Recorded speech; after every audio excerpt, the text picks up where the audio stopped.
Hi everyone, this is Jim. Welcome to this postmortem of my Blitz game number 975. I had the white pieces to start out with the knight f3, the Reti opening, and my opponent played the rare response b6. You don't have to go to extreme measures to counter the Reti. It's not that dangerous an opening. So normal moves like knight f6 is what I like to play. Just it's kind of a waiting move to see what setup white is going for. Is he going for an English setup or early fianchetto? Or you could just play with d5, just put a pawn in the center immediately, or even c5. It looks like that's a reasonable response as well. Anyway, b6, probably I could play d4 immediately and get some kind of advantage, but I was going for a Reti setup here, so I went g3.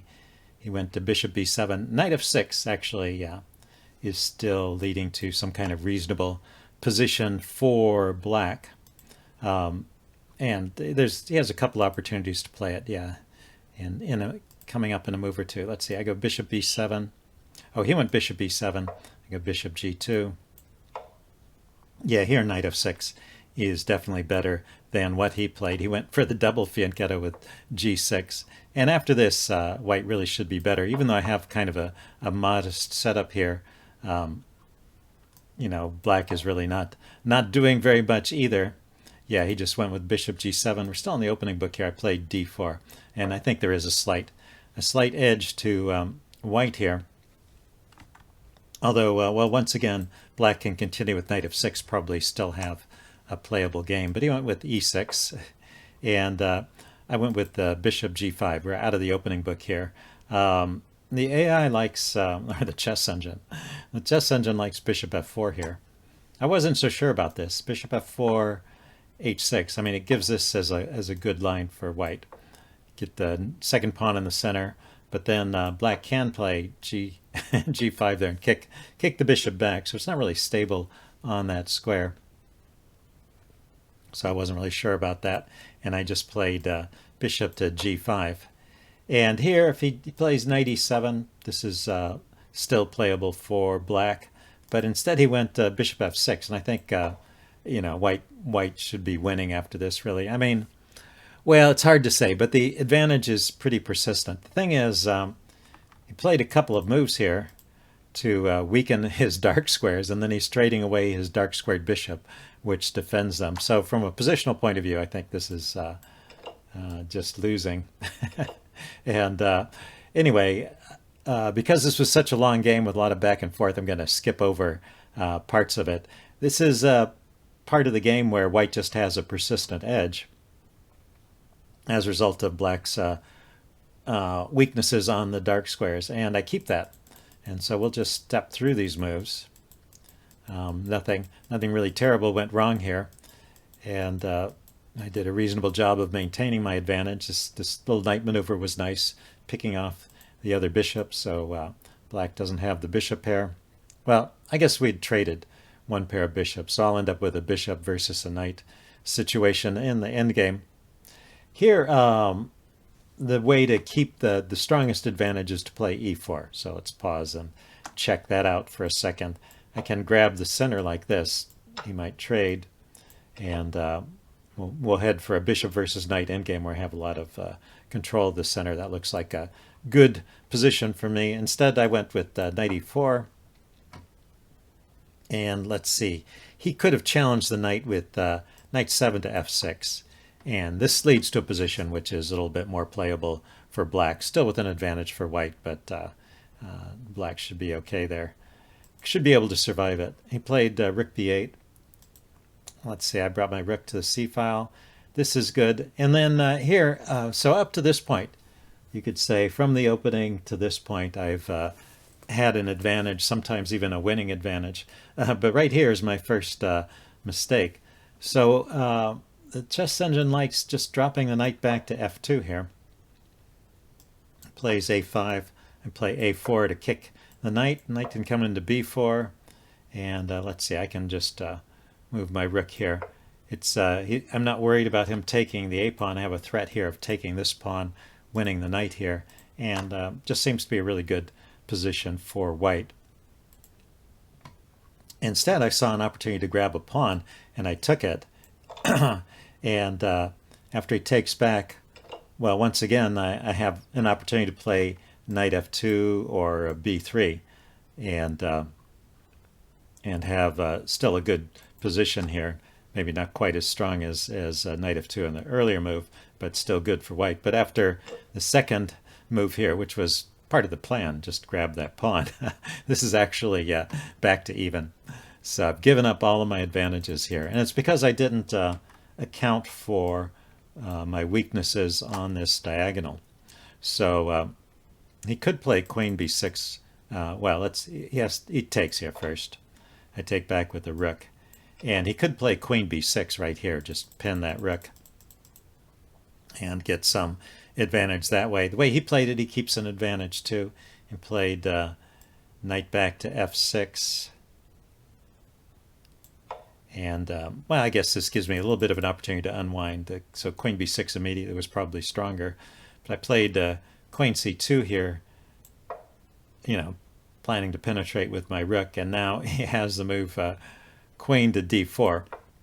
And after I play king to h1, the tide has shifted once again, and now black is winning. So let's back up. I did have, there is this way to keep a playable position for white here.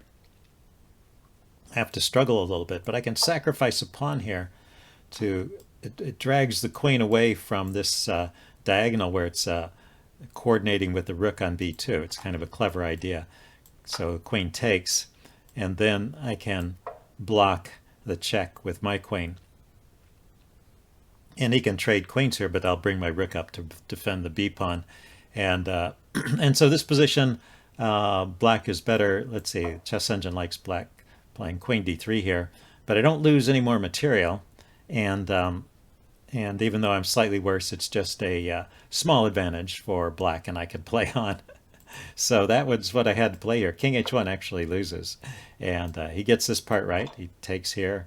I go queen c3. It's kind of a desperation move. I wasn't sure. And there was nothing really better the Chess Engine found here. I'm just in big trouble, just losing. So he traded queens, and then he took the a pawn. It's actually stronger to take the e pawn because, well, I can save my a pawn and get my rook here to look at his pawn, but he can bring his rook in and just ignore that pawn and bring it down to the 7th rank, and that's really strong for black. So that's strongest continuation, and that's winning for black. He took on a2, probably still winning, but it gives me a chance to defend this e pawn, and it's not about the pawn. It's more about defending that back rank and not getting destroyed on the back rank when he doubles rooks there. But he has this outside pass pawn, so he's still better here. It's just his advantage wasn't quite as strong as before. And the path to victory is getting narrower. Let's see, I played rook c5. He advanced the pawn. Played rook a5, getting behind it. And then he went king g7. And after this, it's actually getting closer to even. Yeah, not quite even yet. But king g7 is kind of a wasted move, so it gives me a tempo. He could just play rook to c8, bring that other rook into the game. He was probably trying to get his king away from checks when he brings his rook down here, but the king has a safe square on g7. It doesn't need to run there in advance. Let's see. So anyway, he did play king g7, and I played rook d1. He's still better here, but after a3, now it's even again. So, or even. I don't know how many times we've gone through even in this game yet, but we're getting there again, so stay tuned. But at this point, the path to victory is kind of narrow for black. There's only one move for black that is still winning, and that is this move, knight d5. And yeah, you might not think of this because it looks like I can just take that and win a pawn. But, well, once again, he can take this e-pawn and get a real strength, a real presence on the back rank there, and that is still good for black. Maybe not winning, but black with an advantage. So after knight d5, what, rook d4 was recommended actually, and then the knight comes into c3, and after rook c4, the knight can grab the pawn on e2. So it's all about the weakness on the back rank here, or the second rank, and trying to exploit it. Anyway, he pushed on with a3, a reasonable move, but in this case, it only leads to a draw. So let's go on. Once again, we're just going to skip through a bunch of moves because it's still drawn all through this part up until move 37. So let's get there. And now he's got to find a square for the knight. Knight to g8 seems to be the best move here. The move that he played, oh, knight e8. Knight g8 seems to be the best move. I guess the knight maybe can come out this way to look at those light squares. But instead he went knight to d5. And this is actually losing. And I start out okay. I take it. So now I'm winning again. I take it. And then the key move here is to bring this rook up to the 6th rank. So the tables are turned now. He's not quick to exploit. You know, I have a weakness on this 2nd rank here, but he's not quick to exploit it. And he has a big weakness here.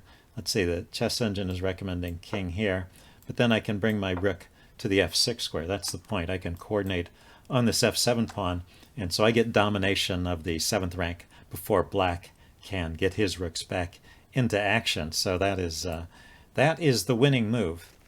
Rook d2. After this, it's probably a draw. It's not clear. Even if I win the pawn, it's 4 versus 3, but there are doubled rooks, so it's not a book draw.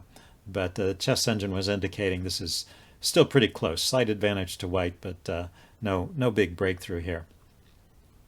Let's see. And he played rook d1 here, offering the trade. The key idea for black here is actually the move g5, because if I take the pawn, he can take this pawn, and that leads to a more or less even position. After rook d1, he's giving me a second chance to activate this rook, and I should take it. I should bring this rook over here and do this stuff, exploiting his weaknesses around the king, similar to before. But instead I traded. Rook d1, yeah, I just took. And now, once again, we're back in the range where it's probably about even.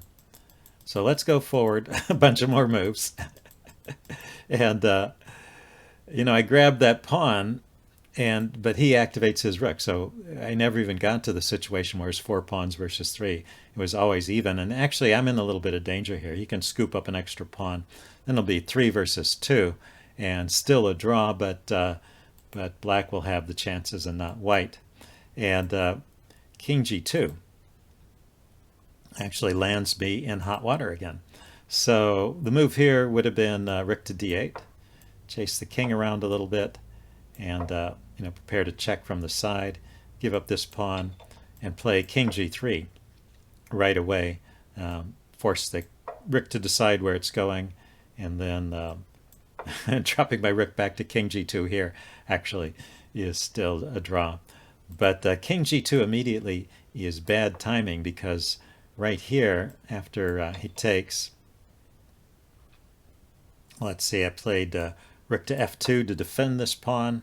I didn't want to bring my king up and have his rook escape on the back rank. He plays king e7. I went rook f1, preparing king g3. Here he can play the move h5, and now this is really strong and gives black some kind of advantage here, maybe winning. I forget exactly, but very dangerous. Now I can't play king g3 because he can go here with check, drive my king to the f3 square, and then he can bring his king in and just win that pawn. I don't know, maybe I have enough time to bring my rook around, but it's getting dicey there. So anyway, he played king e6. Once again, we're back to a draw by any means, and so we keep it a draw for another 20 moves or so. No, 10 moves it looks like. 20 half moves or 10 real moves. About as long as I can go without making a blunder, it appears. Let's see. And then, oh, we went king e6. That's actually a losing move if he comes here with king g4. So it was his turn for the blunder. That's still a draw. King e6, and now white is winning. But I give it up again, so don't give up just yet. I keep an edge through here, and I'm doing all right. And let's show the winning procedure here. because I got my pieces into kind of an awkward position. His king is in front of the pawns, which is ideal, and his rook is harassing him from behind. So he's got the ideal setup here, and I need to get my pieces in better shape. I'm just barely holding on here. And here's the key idea. Rook to a7. I think a8 works equally well. But the point is, can't take it with the king because it's not legal, and he can't take it with the rook because I'll check here and win the rook back. So that little tactic allows me to get my rook in front of the pawns here.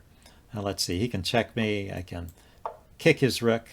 Let's see, the rook goes here. Now I can deliver this check, and when the king steps aside, I can put the rook here. Now the rook is defending the pawn. He has to move the king again, and now I can start to bring my king in. Cancel. Okay, it wanted to go to f3. But it's the same idea. I can keep his king out of this square. I can walk my king around and hopefully get to a position where I'm not always harassed by checks and get my king in front of the pawn. And that's the way to salvage this position. Let's see. I went king g2. And yeah, let's just step forward. I think he has various ways to draw this, but he makes some mistakes and I make some mistakes.